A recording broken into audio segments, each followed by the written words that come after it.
literature and changed the minds and continues to change the mind of billions of people way after his time, right?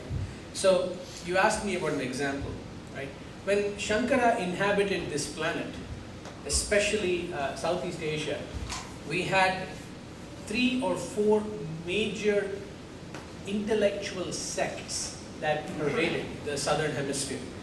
Okay, we had Buddhism, we had Jainism, we had the Veda in its primal form, we had multiple ritualistic scopes of works that pervaded our continent, and we had a lopsided class system that pervaded our continent all at once.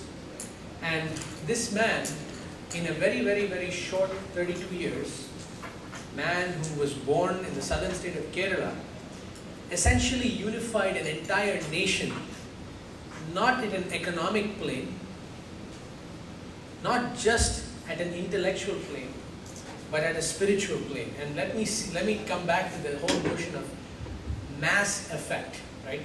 It's one thing to tell people, okay, you need enough food. At that point in time, the country and its resources were much better balanced and distributed than they are today, right?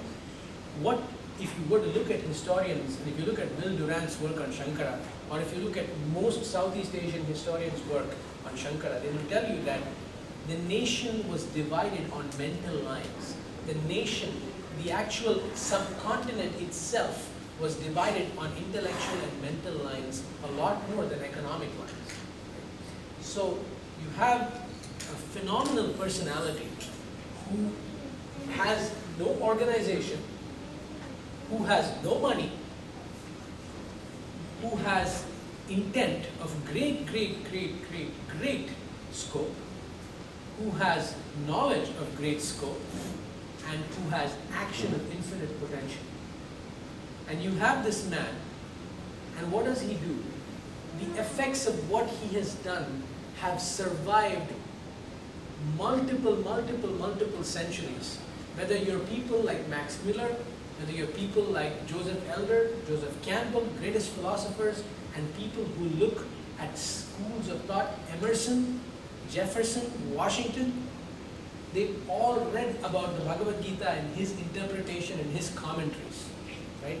Why? Why is this man who actually